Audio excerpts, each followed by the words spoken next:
ज्ञानतिमिरान्धस्य ज्ञानाञ्जनशलाकया चक्षुरुन्मीलितं येन तस्मै श्री गुरवे नमः। वन्दे गुरुगत प्राण स्वाचार्य निज किंकरं तीर्थनाम्ना सुविख्यातं परमहंसमहं भजे।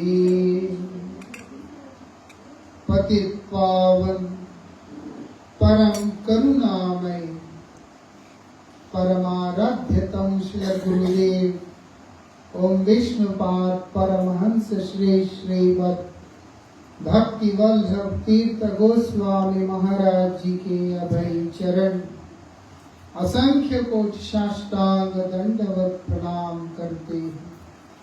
उनकी अहेतु की कृपा प्रार्थना। वृंदावन बिहारी लाल की जय। भगवान परम दयालु है, परम दयालु। इतने दयालु हैं कि उन्होंने एक गुण उनका विशेष है। क्या? वदान्य। भगवान के कई गुण हैं, उनमें से वदान्यता का एक विशेष गुण है। लेकिन जब उन्होंने देखा मैं इतने उदार हूं, मैं इतना दयालु हूं, लेकिन लोग हमारा दयालु गुण को समझा नहीं, तो उनको अच्छा नहीं लगा। उन्होंने देखा लोग तो संसार में ऐसे फंस गया कि वो हमारा दयालु गुण को पहचान नहीं पाया। तो इसीलिए उन्होंने सोचा कि मैं अब स्वयं ही अपना गुण को इस जगत को परिचित कराऊंगा। और उन्होंने क्या किया? श्री चैतन्य महाप्रभु का रूप लेकर के आए। चैतन्य महाप्रभु का रूप धारण कर स्वयं भगवान कृष्ण इस संसार में आए। किस लिए आए हैं? और तो अपनी वदान्यता का जो गुण है उसका परिचय देने के लिए आए। इसलिए श्री चैतन्य महाप्रभु को जब प्रणाम करते क्या बोलते हैं? नमो महावदान्याय। आप महावदान्य हैं, कृष्ण तो वदान्य है। आप अपने पूर्व लीला में वदान्य है, बहुत उदार है। लेकिन नाथ वही आप एक गौर लीला के अंदर, इस चैतन्य लीला के अंदर महावदान्य बन करके आए। ऐसा क्या किया उन्होंने? और बोलते कृष्ण प्रेम प्रदायते। उनकी वदान्यता का गुण का विशेष कारण है वो कृष्ण प्रेम प्रदान की। श्री चैतन्य महाप्रभु ने क्या किया? बोलते कृष्ण प्रेम। और ऐसा कृष्ण प्रेम जो कि कभी किसी भी युग में किसी को दिया ही नहीं। कोई कृष्ण के शरण में गया तो कृष्ण ने उसको मोक्ष प्रदान किया, उसका उद्धार कर वैकुंठ में भेज दिया। ठीक বুঝতে পারছেন? हाँ भालो। कृष्ण ने क्या किया? उनको वैकुंठ में भेज दिया, मोक्ष दान कर दिया कि जाओ, हो गया। और शास्त्र में ऐसा वर्णन है, कृष्ण के कृपा से, कृष्ण के हाथों में, कृष्ण के सम्मुख में कृष्ण का नाम स्मरण इत्यादि करते हुए जो कोई भी जीव शरीर को त्याग करता है वो वैकुंठ लोकों को प्राप्त करता है, वो सबको वैकुंठ मिल जाता है। लेकिन कृष्ण महावदान्य बन के क्या किया? बोलते कृष्ण प्रेम प्रदायते, अपने प्रेम को प्रदान किया। भागवतम में बोलते हैं ना साधयेत माम योगो, ना साधयेत, मुझे तुम साध नहीं सकते हो, मुझे तुम प्राप्त नहीं कर सकते हो, मुझे तुम आकर्षित नहीं कर सकते हो। किसके द्वारा? बोलते योगो, कर्म योग, ज्ञान योग, क्रिया योग, अष्टांग योग, ये योग वो योग, हठ योग, दुनिया भर के योग साधनों के द्वारा ना साधयेत, तुम मुझे कभी भी प्राप्त नहीं कर सकते हो।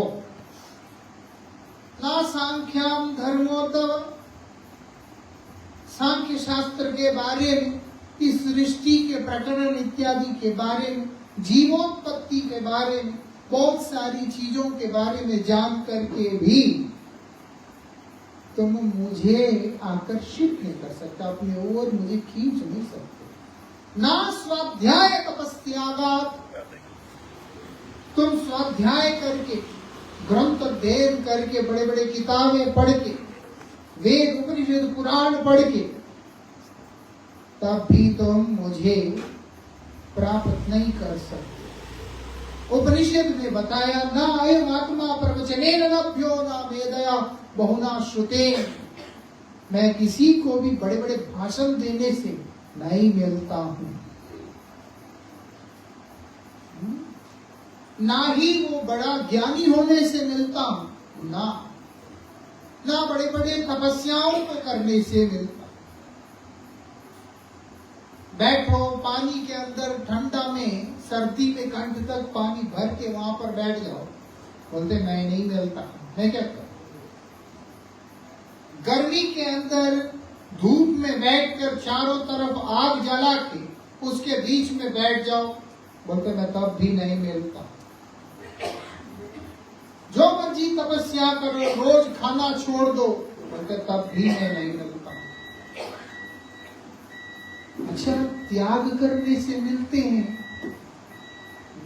इसीलिए जो मेरे पास है, जो मुझे लगता है, उन सबको त्याग कर देता हूं। ना स्वाध्याय तपस्यागात, अरे मैं इन सब चीजों से तो कभी भी तुम्हें मिल ही नहीं सकता, तो कैसे मिलेंगे नाथ? बोलते यथा भक्तम भक्ति ममूर्जिता, जिस प्रकार से भक्ति के द्वारा मुझे तुम अपनी ओर खींच सकते हो, ऐसे अन्य किसी साधन से मैं तुम्हारे पास आने वाला भी नहीं। बाकी जो भी साधन करके व्यक्ति ज्ञान मार्ग में चलकर तपस्याओं को करके एक समय में मोक्ष भी प्राप्त कर सकता है, जबकि मोक्ष को प्रदान करने वाला मुक्तिदाता तो मुकुंद ऐसे। लेकिन यहां पर बताते हैं क्या? यथा भक्ति ममूर्जिता, जिस प्रकार से भक्ति के द्वारा मुझे आकर्षित किया जा सकता है, ऐसे बोलते। वो कौन सी भक्ति? वो बोलते हैं प्रेम भक्ति। उस प्रेम भक्ति जो कि श्री कृष्ण आकर्षणी है, वो देने के लिए आए हैं कृष्ण खुद महाप्रभु बनकर के। जानते हैं, भक्ति बहुत प्रकार की है। भक्ति उसको बोलते हैं साधारण भक्ति, फिर वही साधन भक्ति के रूप में बदलती है, और साधन भक्ति से राधेश्याम वृंदावन विहारी लाल की बंद करें, वो दरकार नहीं पार्टी डिस्टर्ब तो बसे जान साहब, वृंदावन विहारी लाल की है ना। अब साधन भक्ति, फिर भाव भक्ति, उसके बाद प्रेम भक्ति। ठीक है, ऐसे करके भक्ति के अलग अलग विकास है, स्तर है। ऐसे उसमें से जो प्रेम भक्ति है उसके अंदर दो लक्षण होते हैं। एक क्या है? सांद्रानंद विशेष आत्मा। एक वो एक ऐसी अवस्था जहां पर व्यक्ति आत्मानंद में रहता है, उसे अपने अंतर में ही आनंद में विभोर रहता है। उसको आनंदित रहने के लिए, उसको सुखी रहने के लिए, उसे प्रसन्न रहने के लिए किसी अन्य संसाधनों की आवश्यकता पड़ती ही नहीं। और श्री कृष्णाकर्षणी च, उसके अंदर एक गुण आता है। वो क्या है? कृष्ण को अपनी ओर खींचने का। कृष्ण सबको अपनी ओर खींचते हैं और कृष्ण की आराधना करने वाला, कृष्ण से प्रेम करने वाला अपने उस प्रेम से कृष्ण को अपनी ओर खींच लेता है। किस प्रकार से तुम मुझे अपनी ओर खींचकर अपना बना सकते हो, इस विचार को स्वयं कृष्ण महावदान्य बनकर चैतन्य महाप्रभु के रूप में जगत के आगे दिया। साधारण बात नहीं है, इसलिए बोलते कृष्ण प्रेम प्रदायते। एक होता है कृष्ण, दूसरा कृष्ण से। कृष्ण प्रेम क्यों चाहिए? कृष्ण से जो चाहिए मिल गया काफी है। जो कृष्ण से हमें मिलता है और कृष्ण उससे भिन्न है, अलग है। समझा? एक व्यक्ति और उस व्यक्ति के पास जो उपकरण है, वस्तुएं हैं, दोनों अलग है, एक नहीं। आप और आपका घर एक है, बुझते पारছেন কি ना? हाँ, आप और आपका घर दो अलग वस्तु है। आपका घर अलग है, उसके अंदर का सामान अलग है, सब अलग है और आप अलग है। आप किसी से खुश हो तो आप अपने सामान को दे सकते हो। आपके घर दे सकते हो, मकान दुकान जो भी सामान देना दे सकते हो। खुद को देने की बात हो रहा है यहाँ पर।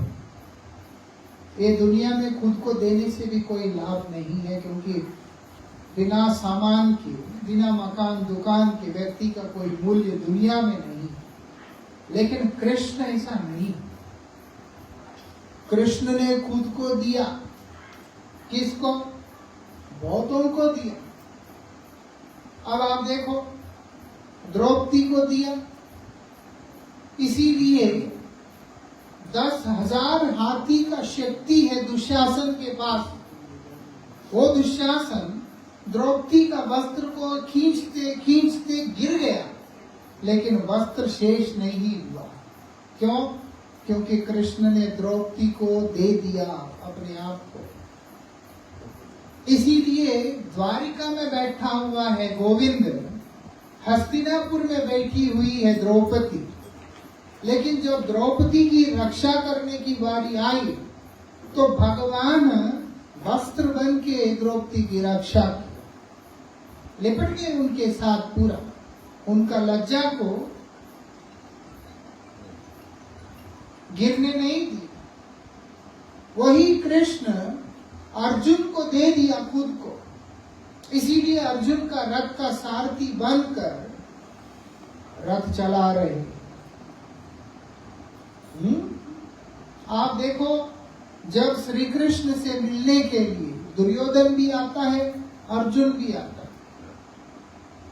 दुर्योधन बैठता है सिर के पास, अर्जुन बैठता है चरणों के पास। भगवान बता रहे हमें सिर के पास नहीं रहना है, हमेशा चरणों में रहना। जो चरण में रहता है ध्यान उसी की तरफ पहले जाता है। भगवान ऐसे लेटे, दुर्योधन सिर के पास है, अर्जुन सामने उठा, देखा, अरे तुम कब आए? दुर्योधन कहता है कि मैं पहले आया। तो पहले आया, क्या चाहिए, क्यों आया? अर्जुन को बोलते क्या चाहिए, क्यों आया? दोनों ही बोलते हैं कि हम, आप जानते ही हैं, अब तो युद्ध निश्चय हो गया कौरव और पांडव के बीच में। कुरु पांडव के बीच में युद्ध निश्चय हो गया है। अब आपको हमें सहायता करना है। कृष्ण बोलते वो तो मैं कर नहीं पाऊंगा,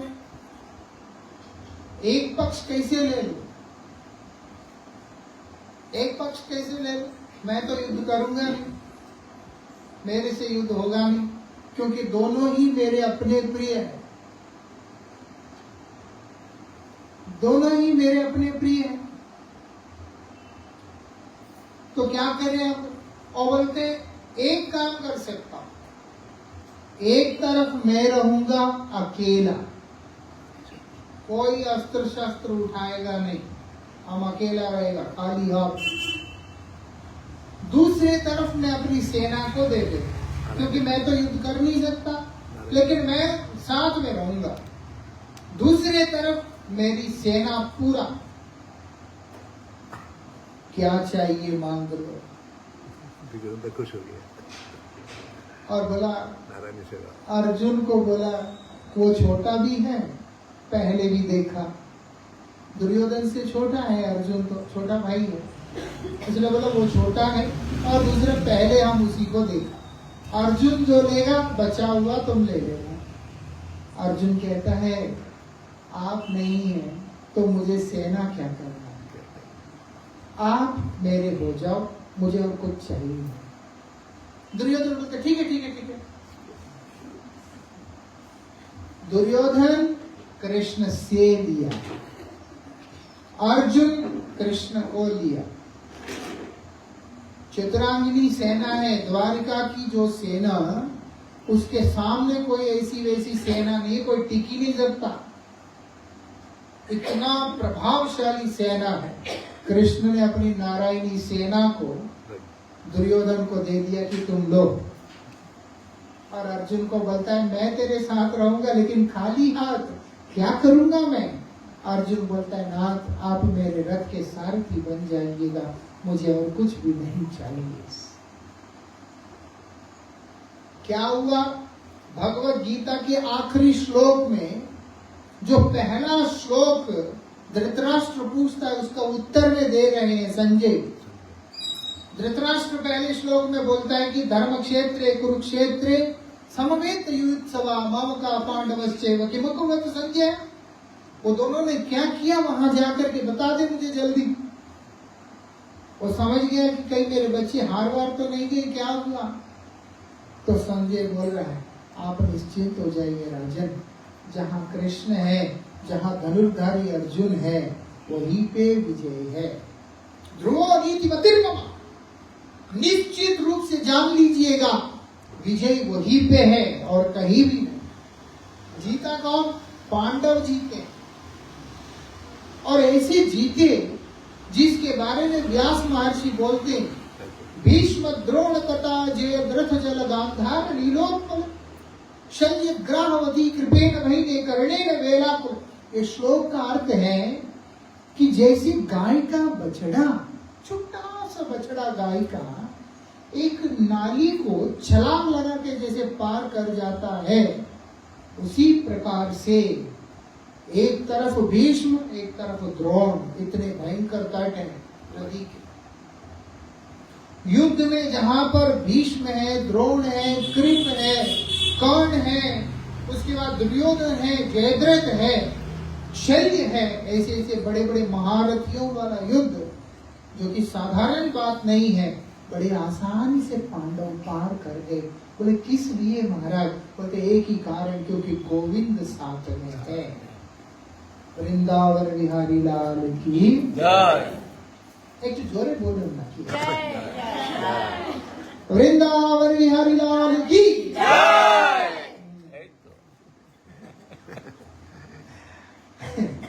तो इसलिए कृष्ण खुद को जब देते हैं, सर्वस्व दे देते हैं, सर्वस्व दे देते हैं। जब कृष्ण खुद को देते हैं, ये विशेषता है। इसीलिए कृष्ण खुद को देने का तरीका क्या है, खुद को कृष्ण को लेने से लेने वाले का लाभ क्या है, ये सब बताने के लिए ही महाप्रभु का रूप में आए। तो कृष्ण प्रेम प्रदाय में, प्रेम के वश में आकर गोविंद अर्जुन के रथ को हांका है, रथ को खींचा।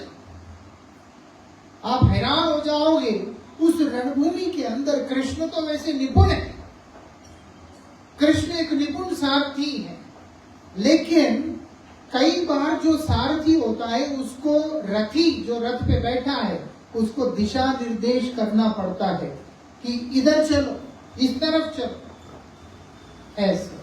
और कैसे करेगा, इधर तो तीर तलवार है, तो इसीलिए पांव से सारथी को ऐसे करके झटका देता है। इधर को करेगा मतलब इस तरफ चलो, उधर को करेगा मतलब उस तरफ चलो। अर्जुन कृष्ण को दिशा निर्देश कर रहे हैं कि ना, मुझे भी इस दिशा में जाना है, मुझे उस दिशा में जाना है। और गोविंद इतना प्रेम है अर्जुन के प्रति, अर्जुन का रथ का सारथी बनकर अर्जुन के इशारों के ऊपर रथ को चला रहे हैं। इसको बोलते प्रेम। पितामह के पास द्रौपदी गई आशीर्वाद लेने, और कृष्ण द्रौपदी के पादुका को अपने बगल में दबाकर कुटीर के बाहर चुपचाप खड़े। द्रौपदी जाती है, प्रणाम करती है, पितामह बोलते हैं सौभाग्यवती भव। वो बोलते हैं आपने तो संकल्प ले लिया मेरे पतियों का वध कर देंगे। पितामह देख के बोलते हैं ये तो तुम्हारा दिमाग नहीं हो सकता, ये कौन है, मेरा गोविंद कहाँ है? देखा तो कुटीर के बाहर द्रौपदी के पादुका को दबा के कृष्ण बैठे हुए। आप देखो, इसको बोलते प्रेम। दुर्योधन उनके लिए क्या क्या व्यंजन बनाया, लेकिन कृष्ण कुछ भी ग्रहण नहीं करते। क्या करते हैं? बोलते मुझसे नहीं हो रहा, भूख लग रहा है। कहाँ जाके बोलते हैं बात? विदुर के घर में जाके बोलते हैं। अरे 5 मिनट पहले दुर्योधन के यहाँ आपके लिए इतना कुछ बना के रखा था। दुशासन का भवन सबसे सुंदर था, उसको सजाया। और इसके बाद दुर्योधन सोने के पात्र में तरह तरह के व्यंजन बना करके रखा ताकि कृष्ण उसको सेवन करें। कृष्ण बोलते 2 कारण से खा सकते हैं, या तो भूख लगा हो या प्रेम हो। हमारा आपसे कोई प्रेम नहीं होता तो आप हमारा बात मानते।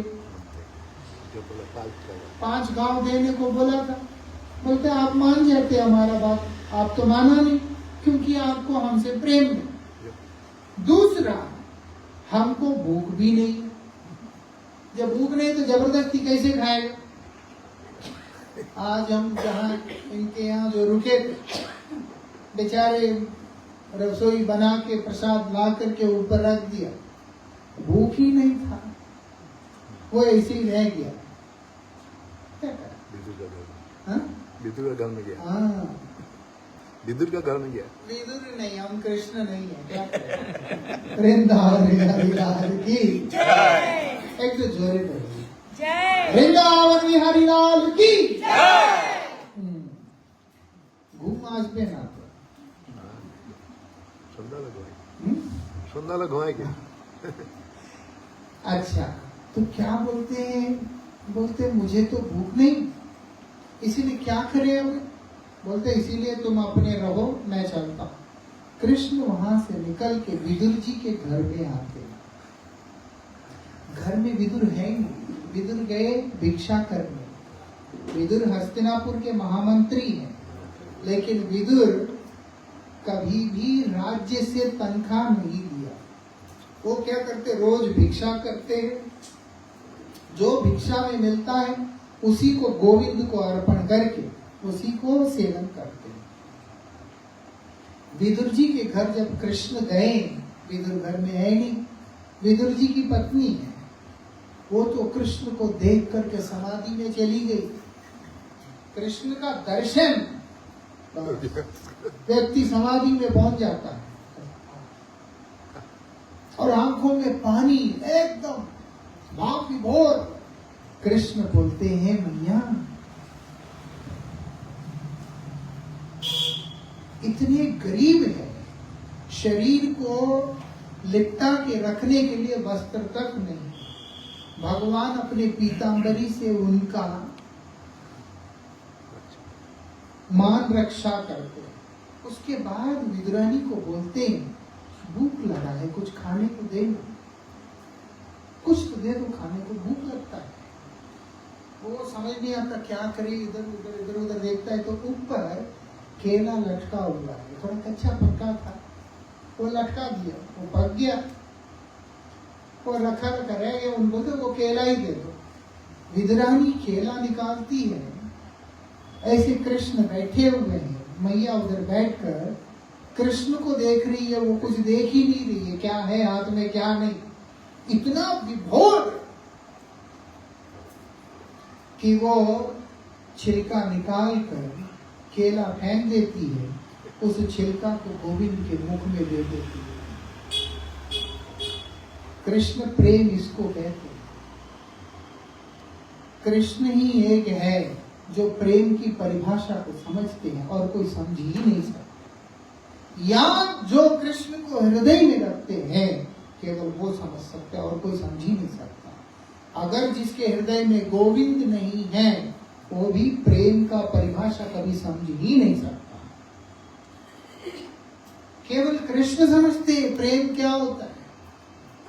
इसीलिए मैया आंखों में पानी लिया हुआ रोती रोती, जहां पर उनको होश भी नहीं है, वो उस छिलके को गोविंद का मुख में दे रही है और गोविंद बड़े ही प्रसन्नता के साथ उसी छिलके को खा रहे हैं।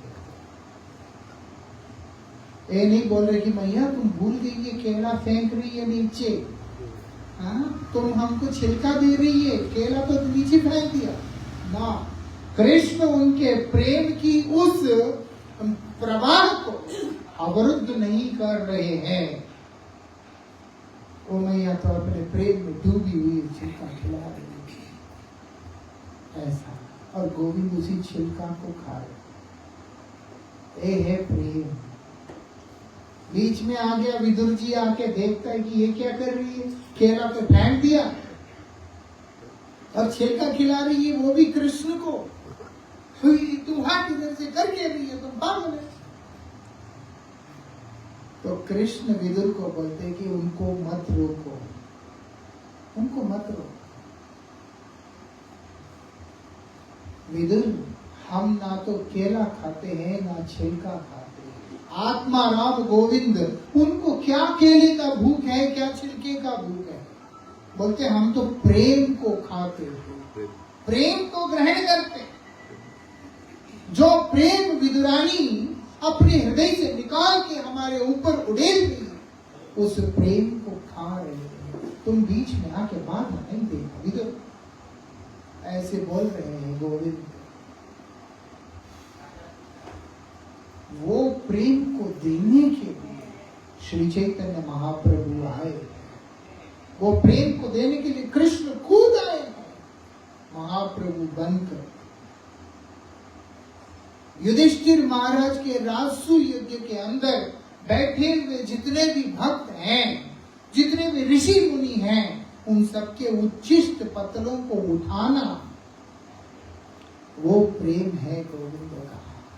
अरे अनंत ब्रह्मांडों के मालिक परब्रह्म श्री कृष्ण चंद्र हैं, वो अपने भक्तों के जूठे पत्तलों को उठा रहे थे, वो प्रेम है। नंद महाराज जब किसी आवश्यक कार्य से घर से बाहर जाने के लिए कोशिश करते तो उनकी पादुका को उठाकर अपने सिर पे रख के ला के उन्हें अर्पण करना, ये कृष्ण का प्रेम। ब्रह्मादि देवता जिनके चरणों के धूल को पाने के लिए तरस जाते हैं, वो गोविंद अपने भक्तों के पदत्राणों को, पादुका को उठाकर अपने शीश पे धारण करके जा रहे हैं, ये उनका प्रेम है। जिस गोविंद के इशारा मात्र से और बोलते मेरे भय से भयभीत होकर के पवन देव अपने वायु को प्रसारित करते हैं। आग जलता है तो मेरे डर से, पानी है तो मेरे डर से, इंद्र बारिश करता है तो मेरे डर से, अरे यहां तक कि किसी के यहां पर मृत्यु भी आता है वो भी मेरी इच्छा और मेरे डर से आता है। ऐसे कृष्ण बोल रहे हैं, मेरा इतना डर है दिक्पालकों को, ऐसे बोल रहे भगवान। लेकिन वही कृष्ण यशोदा मैया के हाथ में छोटा सा डंडा को देखकर कांप रहे हैं, एकदम लंबे लंबे सांसें ले रहे हैं। कल्पना कर सकते हैं ब्रह्मा आके देखते कि कर क्या रही है, ये तो मेरे प्रभु ये कर क्या रही है। कृष्ण बोलते जो ये तुम्हारा क्षेत्र नहीं है, तुम जानते नहीं हो सामने कौन है। बोलते मैया है। अरे तुझे भी पकड़ के मारेगी। ऐसा वृंदावन बिहारी लाल की कृष्ण बोलते कि मैया है और मैया के हाथ में डंडा है। ऐसा ये है प्रेम, ये प्रेम। वो प्रेम को जब दुनिया समझ नहीं पाया, उनको समझाने के लिए कृष्ण स्वयं आए। इसीलिए बोलते हैं अनार्पित चिरिम चिरात करुणया अवतीर्णो कलो।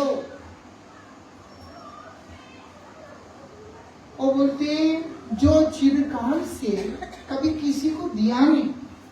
प्रेम एक ऐसी साधन है कि जिससे करते हो वो तुम्हारी ओर खींचा चला आता है,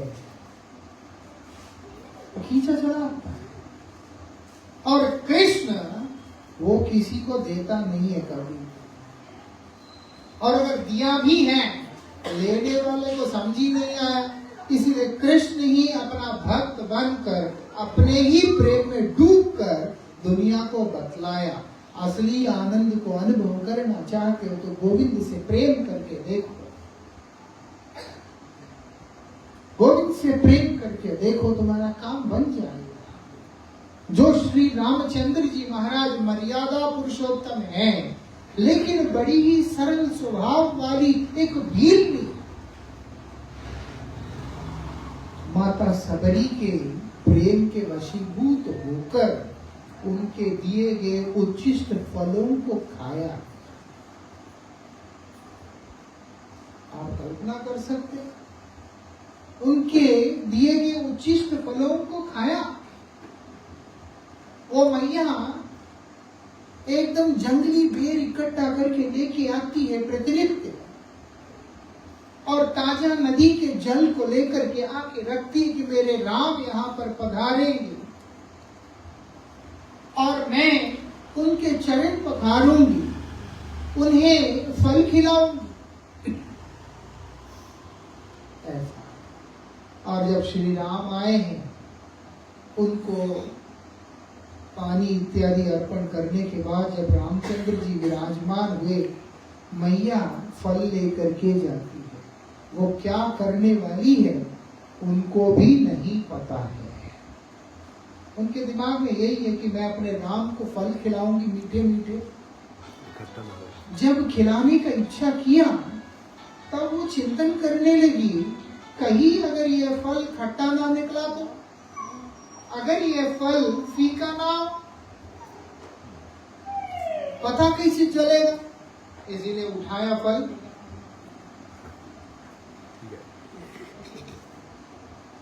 सारे देख रहे हैं ऐसे करके, सब देख रहे हैं ऐसे करके क्या हो रहा है, लेकिन सब चुप। रामचंद्र जी के आगे कौन बोले। श्री राम जी ने उस फल को लिया, बहुत प्रेम से उसका सेवन किया। आप कल्पना करके देखिए, वो क्या ऋषि है, वो क्या मैया मुनि है या तपस्वी है, कोई योगी है, श्री राम के प्रेमी अनुरागी भक्त है। श्री राम का इंतजार करते करते संपूर्ण जीवन को बिता दी। ऐसे राम भक्त मैया शबरी, उनके प्रेम ऐसा है कि श्री रामचंद्र उस फल को उठाकर, जो कि अयोध्या के नरेश है, अयोध्या जी के राजा है भगवान श्री रामचंद्र, और वो उन उच्छिष्ट फलों को खा रहे हैं। प्रेम इसको कहते हैं।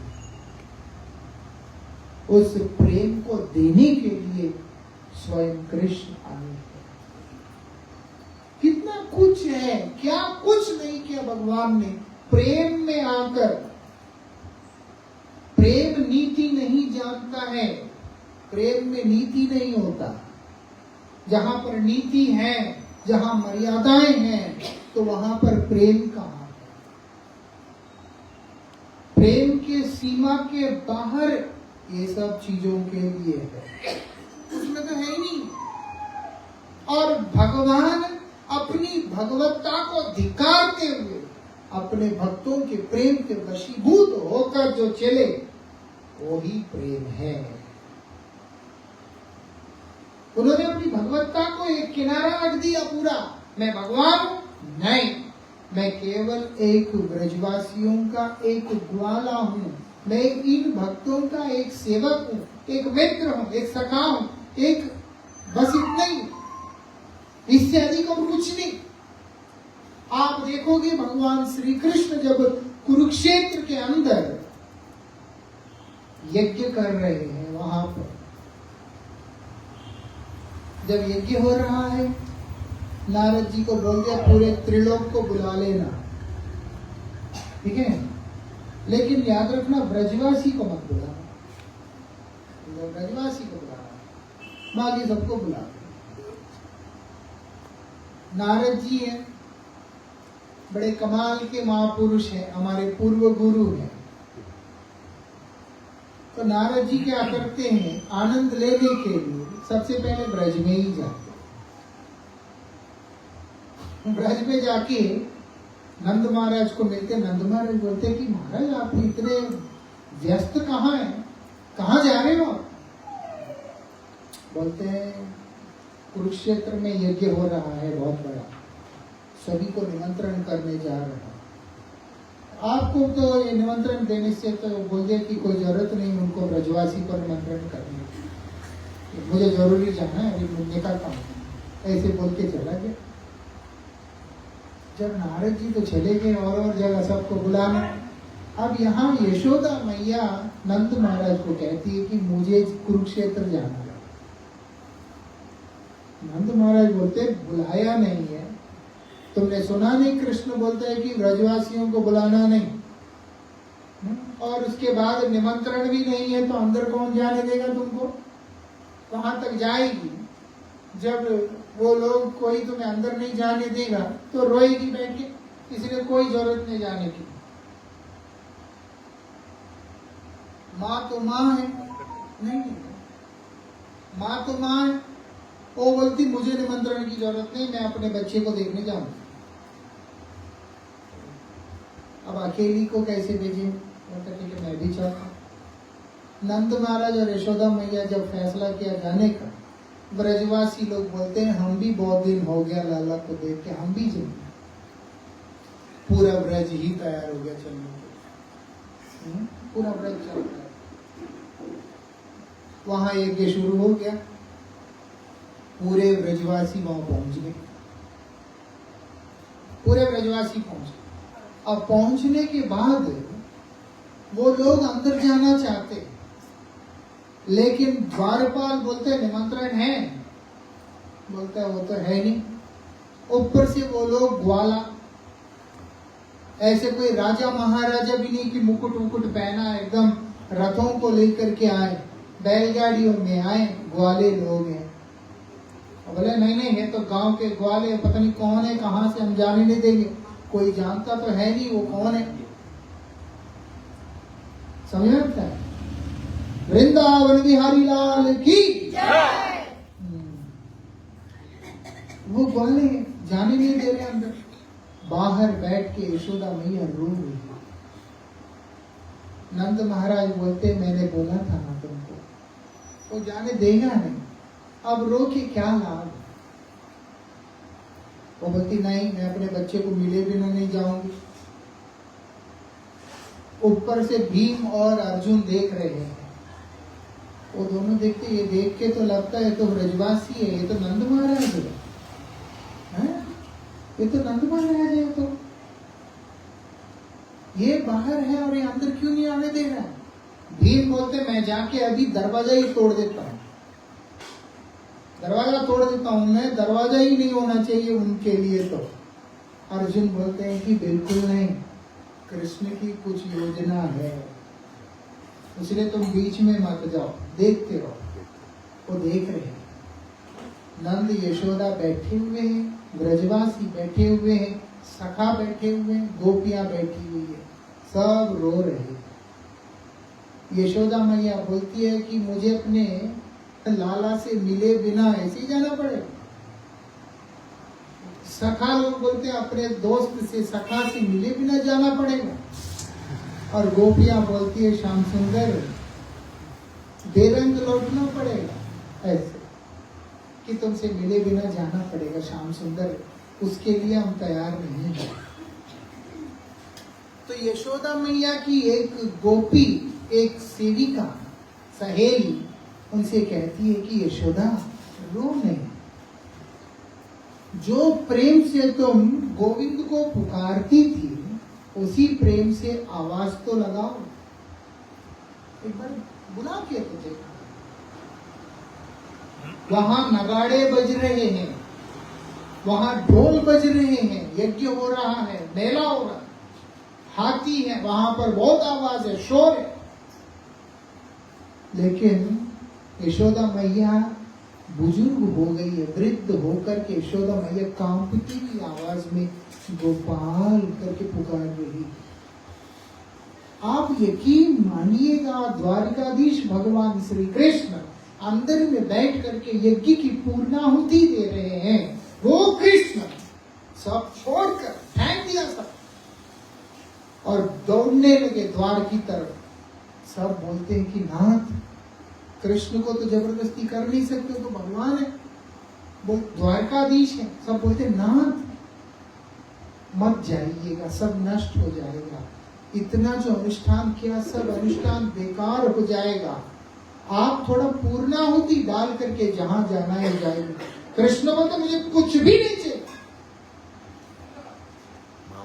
यज्ञ होता है होने दो, ना होता मत होने दो, हमें कोई लेना देना नहीं, हमको अभी जाना है। दौड़ के जा रहे हैं, 120-25 साल के कृष्ण हैं, 1-2 साल के नहीं।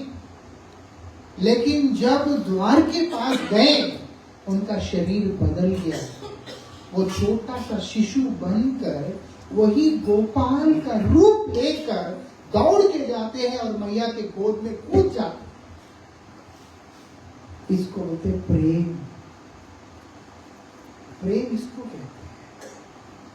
कृष्ण वहां पर राजा बन के नहीं गए, जिनके पास छत्र चामर डुलाते रहते हैं सेवक लोग, जो सोने का मुकुट पहना हुआ है, पादुका पहना हुआ है, कुछ नहीं। कृष्ण सब कुछ फेंक कर वही ब्रज का ग्वाला बनकर, छोटा सा गोपाल बनकर मैया के पास जाके उनके गोद में कूद जाते। ये है प्रेम, कि मैं भगवान नहीं हूं, मैं कौन हूं? तुम्हारा बच्चा, मैं तुम्हारा लाला, मैं भगवान नहीं हूं। ये है प्रेम। यशोदा मैया को मालूम है कि कृष्ण भगवान है? नहीं मालूम, कभी भी नहीं मालूम, और उस दिन भी नहीं पता चला जिस दिन कृष्ण कुरुक्षेत्र में मैया के गोद में जाके बैठ गए थे। चलो सखाओं को पता चला होगा ना, कृष्ण कन्हैया का रूप लेकर, ग्वाला का रूप लेकर, सखा का रूप लेकर जाके सखाओं के बीच में बैठ गया। सखा लोग कृष्ण को बोलते आ गया, तुम वापस आ गया, हमारा साथी आ गया। उनको क्या मालूम है कि जो आपका साथी ग्वाला है, जिसके कंधे पे तुम चढ़ के खेलते हो, वो अनंत ब्रह्मांडों का स्वामी है। प्रेम ऐसा होता है। वृंदावन बिहारी लाल की जय। प्रेम ऐसा होता है। गोपियों को क्या पता कि गोविंद भगवान है। उल्टा राधा रानी तो कृष्ण को ये कहते हुए बोलती कि नाथ, तुम्हारी ये मुकुट मुझे पसंद नहीं आ रहा, तुम्हारा ये राजा का पोशाक हमको अच्छा नहीं लग रहा है, तुम एक वृंदावन का ग्वाले के रूप में ही हमें सबसे ज्यादा प्यारे लगते हो, हम तुम्हें उसी रूप में मिलना चाहते हैं नाथ। ऐसे बोल रही है राधा। कृष्ण उनके बीच में श्याम सुंदर का रूप धारण करके जाके बैठे। कहाँ रहा भगवान? अरे सखा लोगों ने तो कृष्ण को देखा, आग को पीते हुए देखा, आग को पानी की तरह कृष्ण ने पान कर लिया, और सखा लोगों ने देख भी लिया। उसके बाद भी वो लोग कृष्ण को भगवान नहीं माना करते। यशोदा मैया गर्म दूध लाके कृष्ण को देती है कि लाला पी लो जल्दी, तो कृष्ण करके पी रहे हैं उसको दूध को। तो सखा बोलता है क्या हुआ? वो बोलते देखा नहीं दूध कितना गर्म है, मुंह जल जाएगा। वो बोलते है नाटक करता है, कल तो तुमने वहां पर आग पी लिया, आग पीने से जो तुम्हारा मुंह नहीं जला वो गर्म दूध पी के जलेगा, नाटक करता है, जल जल्दी। सखा लोग कृष्ण को ऐसे सुनाता है। क्या भगवान को कोई सुना सकता है? नहीं। वो जो प्रेम है सखाओं का,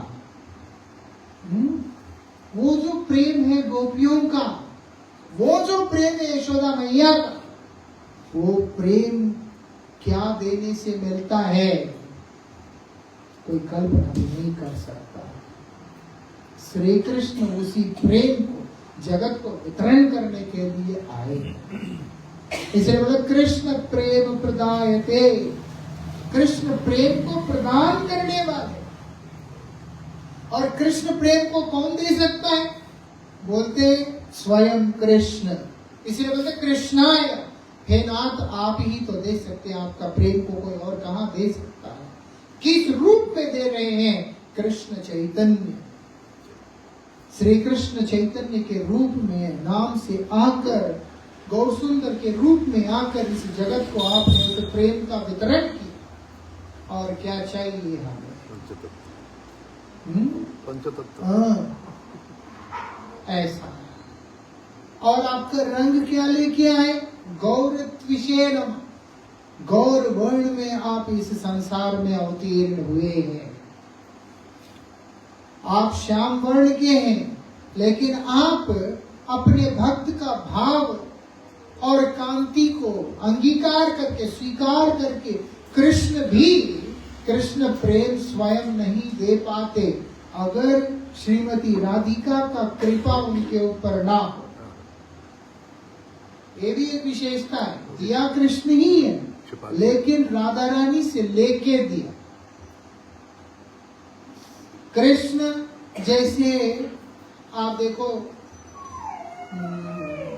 गुड़ है, ठीक है, गुड़ ने राजभोग कितना सुंदर लगता है देखने में, एकदम केसर के साथ पीला पीला सा, अंदर कुछ डाला हुआ भी होता है। किसी खाने वाले व्यक्ति से पूछो कि राजभोग का स्वाद कैसा है, वो बोल सकता है थोड़ा सा। वैसे देखा जाए तो वो भी नहीं बोल सकता है ना। कोई बोलेगा राजभोग कैसा है, बोले बहुत मीठा है, बोलते कैसे मीठा? खजूर की तरह, बोलते नहीं नहीं नहीं। चीनी की तरह, बोलते नहीं नहीं नहीं। और रसगुल्ला की तरह, नहीं नहीं नहीं। खीर की तरह, बोलते नहीं। तो राजभोग कैसी मीठा है? वो खाने से ही पता चलेगा, बोलने से नहीं पता चलेगा कि ऐसा मीठा है। इसीलिए जो व्यक्ति उसको खाया वो भी उसका स्वाद नहीं बता सकता है पूरी तरह से। समझ आता বুঝতে পারছেন কি না? বলুন তো একটু। আচ্ছা তাহলে ঠিক। যারা একটা গীতা টিতা পড়ে তারাই বুঝতে পারে। हाँ? গীতা পড়লে हाँ, गीता पढ़ ले, भागवत पढ़ ले, शास्त्र अध्ययन कर ले, একটু করে ভালো করে বুঝতে পারবেন। अच्छा सुनो, अब क्या होता है, अब खुद आप राजभोग से ही पूछ लो कि तेरा टेस्ट कैसा है, वो कैसे बोलेगा? राजभोग तो खैर बोल भी नहीं सकता है ना, वो तो जड़ वस्तु है। জানে। लेकिन कृष्ण तो पूर्ण चेतन है, लेकिन कृष्ण से पूछो कि प्रभु आपका प्रेम कैसा है, वो भी नहीं बोल सकते। कृष्ण को भी एक गुरु की जरूरत है जो उस प्रेम को निरंतर पान करते हैं। वो कौन है? शास्त्र बोलते राधा रानी, श्रीमती राधिका निरंतर। इसीलिए राधा रानी के बिना वास्तविकता में बोलो तो कृष्ण अधूरे। यद्यपि कृष्ण भगवान हैं, लेकिन उनकी भगवत्ता की पूर्णता अगर अभिव्यक्ति होना है, प्रकाशित होना है, तो राधा रानी की बहुत ज्यादा जरूरत है। राधा रानी के बिना कृष्ण में अपने आप में वो पूर्णत्व नहीं है, वो पूर्ण होते हुए भी नहीं। राधा रानी होगी तो पूर्ण है। अभी राधा रानी कौन है? जो कृष्ण को, कृष्ण रस को, कृष्ण प्रेम को पान करने वाले। इसीलिए कृष्ण राधा रानी से बोलते हैं कि हे राधे। एक दिन कृष्ण विरह में राधा रानी बैठी हुई थी। राधा रानी की एक विशेषता है, वो क्या है? अगर आसपास में भी कृष्ण कहीं घूमता है तो राधा रानी को पता चल जाता है। ऐसा नहीं कि पास आने से पता चलता है, कृष्ण आसपास में कहीं भी है राधा रानी को पता चल जाता है कि कृष्ण घूम रहे हैं। एक समय उद्धव जी आए ब्रज में, ठीक है? जब उद्धव ब्रज में आया तो उस समय उद्धव देखने में कृष्ण की तरह लगते हैं, कृष्ण की तरह लगते हैं उद्धव। तो इसीलिए सबको लगा कृष्ण आ गया। राधा रानी बोलते कृष्ण नहीं आया, कृष्ण भक्त आया है। बोलते तुम्हें कैसे पता? बोलता मन में वात्सल्य आता है, प्यार आ रहा है, जैसे कि कोई बच्चा आया मेरा। बोलते तो कृष्ण नहीं है, कृष्ण भक्त है। पता किया तो पता चलता है कि उद्धव आया। कृष्ण आने से राधा रानी को पता चल जाता है कि मेरे गोविंद आ गया। और एक दिन कृष्ण को याद करते करते राधा रानी समाधि में चली गई। और समाधि में चली गई, अब कृष्ण उनके पास गए, जाकर के राधा रानी को ऐसे हिला के बोलते राधे मैं तुम्हारा श्याम सुंदर आ गया। कोई होश नहीं, वो कृष्ण चिंतन में डूब कर समाधि में चली गई। जब बाहर आई तो कृष्ण राधा रानी से बोलते ऐसी कौन सा रस का आस्वादन तुम कर रही थी राधे कि मैं स्वयं तुम्हारे पास आके खड़ा हूं, लेकिन तुम्हें होश नहीं है मेरा।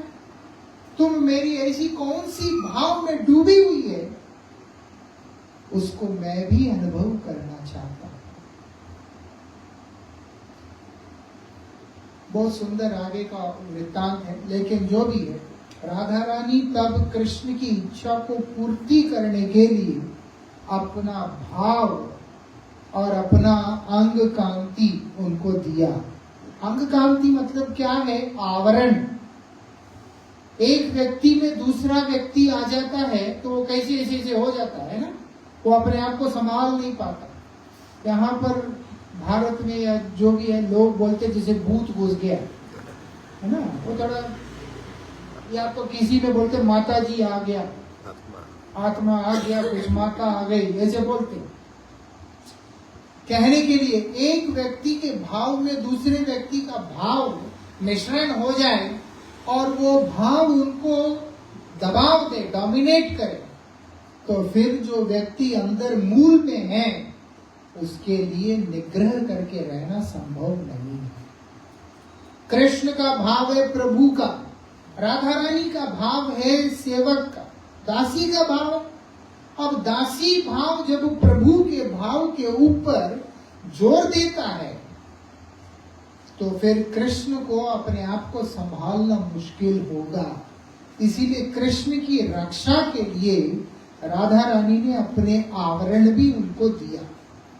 इसीलिए राधा भाव और अंगकांति को लेकर चैतन्य महाप्रभु बन के आकर उस राधा रानी के दिव्य प्रेम, उस ब्रजवासियों का दिव्य प्रेम को कृष्ण ने जगत को दिया।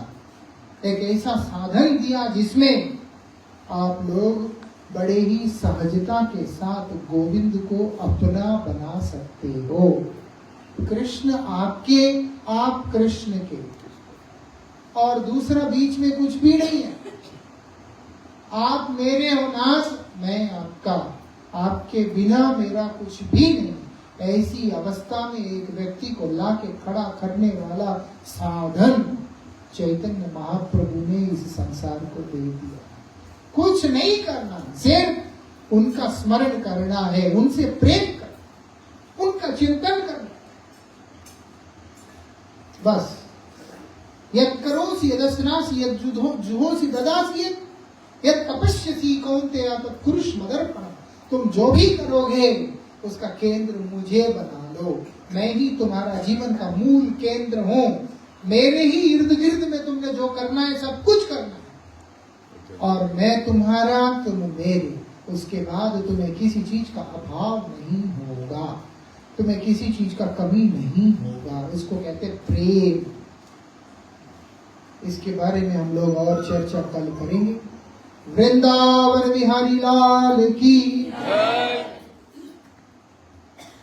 इसीलिए बोला था जगाई मदाई कर, तुमने चक्र क्यों बुलाया? तो प्रेम देगा, चक्र तो बुलाया। सवाई बोल दें, ठीक है जी।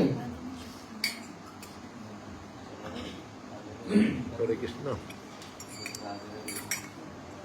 राधे राधे। हरे कृष्णा हरे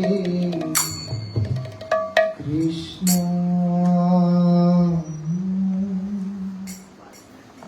कृष्ण कृष्ण हरे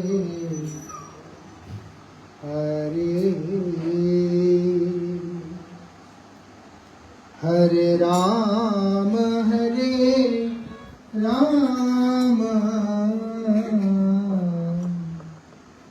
राम राम हरे हरे।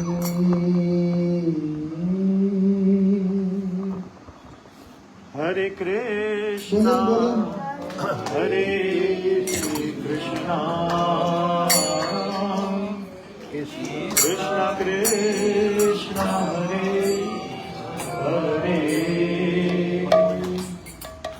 हरे राम हरे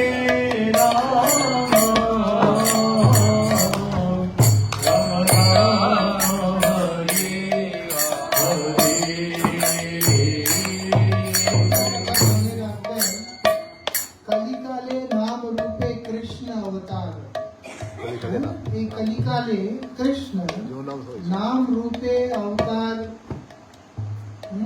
কি করেছেন? नाम হইতে হয় सर्व जगत निस्तार। ये निस्तार बोलते गেলে কি মোক্ষ না, প্রেম। প্রেম দান করবেন, দান করলে প্রেম পাবেন, বুঝলেন? গোলকের প্রেম ধাম কি? গোলকের প্রেম ধাম আমাদের আচার্যগণ বলছেন कि हरिनाम संकीर्तन, भगवान नाम संकीर्तन गोलोकेर प्रेम धन। এই জন্য হরিনাম করবেন, মহামন্ত্র করবেন। মহামন্ত্র করলেই মঙ্গল, না করলে কার মঙ্গল হয় না। মহামন্ত্র ছাড়া যা খুশি করেন আপনি নিশ্চয়ই ওই ফল পাবেন না। এই জন্য মহামন্ত্র তো করতেই হবে। हरे कृष्णा हरे कृष्णा कृष्णा हरे हरे, हरे राम राम राम हरे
Krishna, Krishna Krishna, Hare Hare,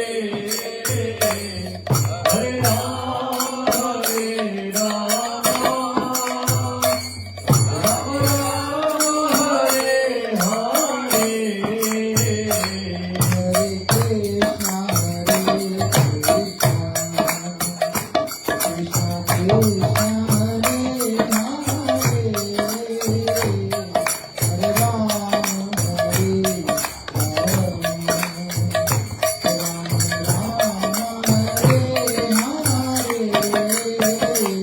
Hare Krishna, Hare Krishna, Krishna Krishna, Hare Hare,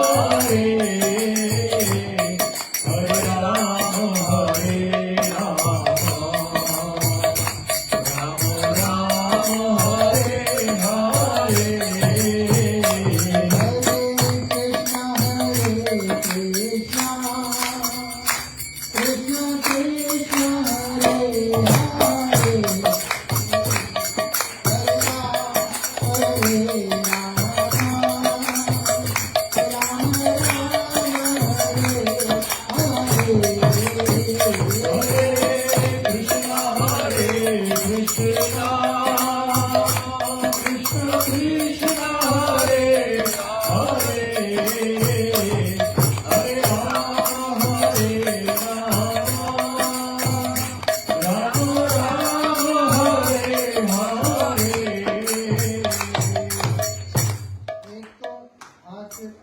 হাতকে জোর করে তালি দেন, ঠিক আছে, একটা কথা। ওই তালি তো এত জোরে থাকা দরকার, মানে এক হাত আর একটা হাতে রাগ, এইভাবে। আর একটা কথা, আপনারা তো অনেকজন এখানে মাছ তো খেয়েছেন, খাচ্ছেন, তো কিছু খাচ্ছেন, কিছু খেয়েছেন। মাছ মাছি খাবার সময় যে ভয় নাই, লজ্জা নাই, তো ঠাকুরের নাম নেওয়ার আগে চুপ কেন, ঠিক আছে? এই জন্য ভগবানের নামটা করেন, একটু জোরে করেন, মুখটা খুলে ভগবানের নামটা বলুন। এই মুখ থেকে অনেক কিছু করেছি, এখন সুযোগ পেয়েছি তার নাম কীর্তন করার, একটু করলে ভালো, না করলে তো আলাদা কথা, কোনো চিন্তা নাই। আর একদিন এখানে পাঠ হবে, আর তারপরে আমি চলে যাবো, আবার কখন ফিরবো ওই ঠাকুরের হাত, কিন্তু করলে ভালো। এই মুখটা, এই মুখ দিয়ে যদি হরিনাম না করলে, আপনি জানেন জুতোর আগে একটা থাকে সেই চামড়ির মতো, জানেন? ওই জুতা লেজ দিয়ে বাঁধে, তো ওই তার আগে একটা থাকে ওর মতো, বাস, আর থেকে বেশি নাই। জিব্বা বলে, জিবা বলে, ওই জিবা যে জুতোর ভিতরে থাকে, ওই মুখে আছে, ওই জুতাও আছে, একটাই কাজ। আমি বলছি না বাবা, আপনি আমার প্রতি রাগ করবেন না, আমি তো রাধে রাধে। ঠিক আছে। এই জন্য এই মুখ দিয়ে গোবিন্দের নাম করুন, একটু করুন, খুব ভালো লাগবে আর কি, ঠিক আছে? হরে কৃষ্ণ, হরে কৃষ্ণ,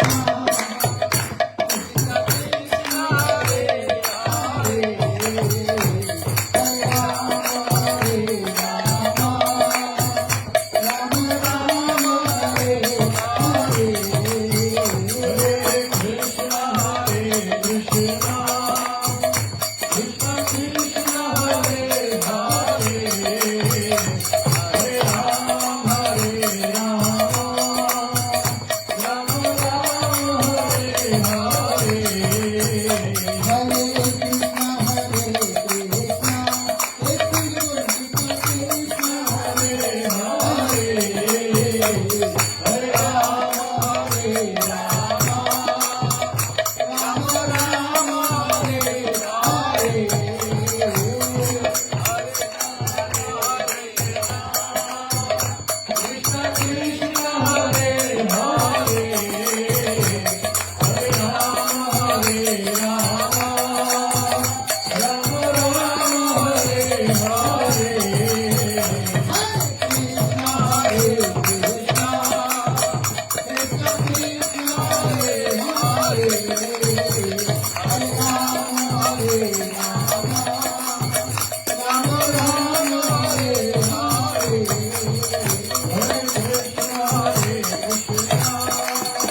বৃন্দাবন বিহারী লাল কি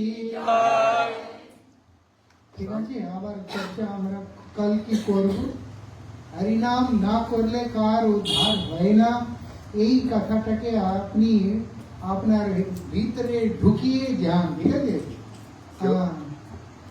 কেউ মানুক না না মানুক আপনি মানুষ না মানুষ আপনার ইচ্ছা হ্যাঁ, কেউ আপনার উপরে কেউ জোর করার লোক নাই চান করে যা ইচ্ছা করেন কিন্তু হরিনাম করলেই ভালো এই জন্য আমি বললাম ভগবান ভয় করার জিনিস নাই ভগবান প্রেম করার জিনিস এত আপনি ভালোবাসেন ভগবানকে তার নামটাকে অত আপনি লাভ পাবেন ভগবান থেকে দূর থাকা ভগবানের নাম না করা এই জগতের লোকে পিছনে ঘোরা এখানে সেখানে কোনো লাভ হবে না যদি লাভ আপনি চাইবেন তাইলে হরিনাম করবেন স্নান করে গীতা পড়বেন ছোট গীতা আছে, আর বড় কিছু নাই গীতা পড়বেন গীতা পড়বেন মালা করবেন কীর্তন করবেন সব কিছু করবেন এক অধ্যায় বৃন্দাবন বিহারী লাল কি জয় শ্রী শ্রী সদ্গুরুর আশ্রয় নেবেন। গান্ধর্বিকা গিরিধার শ্রী শ্রী রাধা মদন মোহন শ্রী রাধা গোবিন্দ শ্রী শ্রী রাধা গোপীনাথ श्री श्री राधा गोकुलानंद पंचतत्वात्मकम श्री गौर हरि की जय। जय पतित पावन परम करुणामय परमाराध्यतम श्री गुरुदेव ओम विष्णुपाद परमहंस परिव्राजकाचार्य अष्टोत्तर शतश्री श्रीमद श्री भक्ति वल्लभ